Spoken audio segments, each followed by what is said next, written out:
Film की शुरुआत में एक कश्ती को दिखाया जाता है जिसके अंदर समुंदर का पानी दाखिल होना शुरू हो जाता है। आदमी बहुत ज़्यादा परेशान हो जाता है कि ये पानी कहाँ से आ रहा है।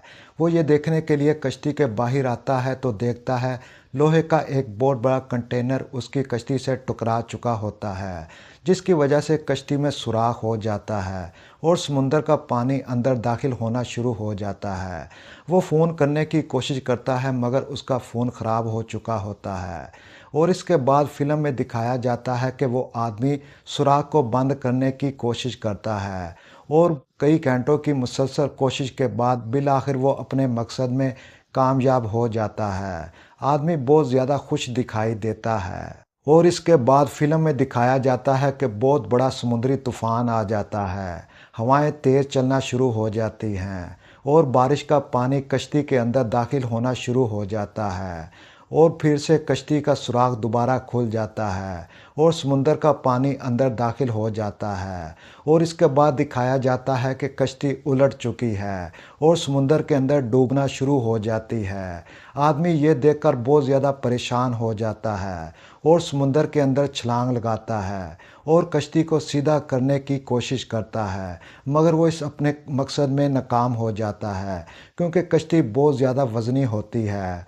वो थक हार कर कश्ती से बाहर निकल आता है, अपनी लाइफ बोट को उठाकर समुंदर के अंदर डाल देता है और फिर से कश्ती को डूबते हुए देखता रहता है और बिलाखिर समुंदर के अंदर छलांग लगा देता है और अपनी लाइफ बोट के अंदर दाखिल हो जाता है।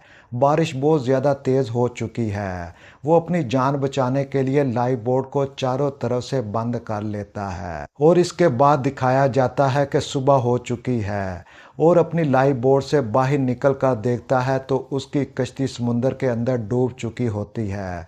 वो ये देखकर बहुत ज़्यादा परेशान हो जाता है और अपनी कश्ती के अंदर वापस जाता है तो देखता है कि उसमें बहुत ज़्यादा पानी दाखिल हो चुका है।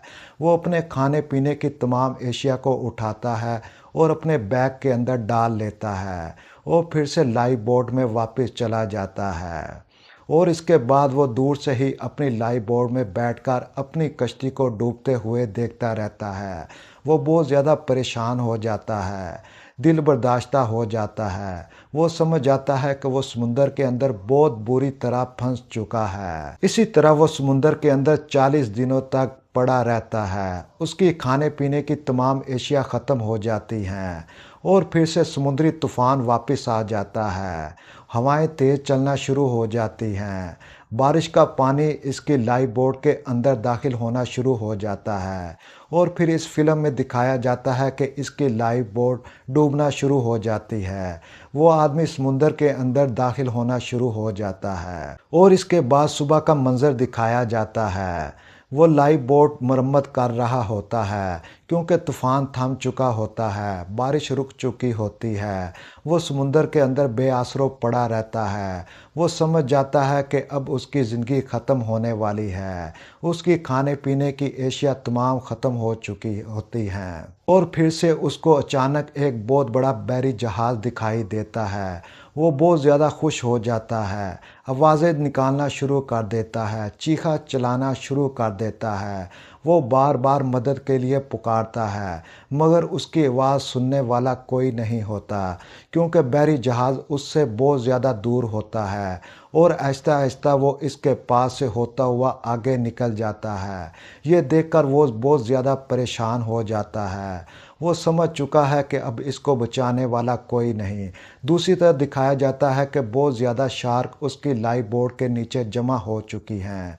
वो इसके मरने का इंतज़ार कर रही होती हैं। आदमी बहुत ज़्यादा उदास हो जाता है और इसके बाद दिखाया जाता है कि वो अपनी लाइफ बोट को खुद ही आग लगा देता है।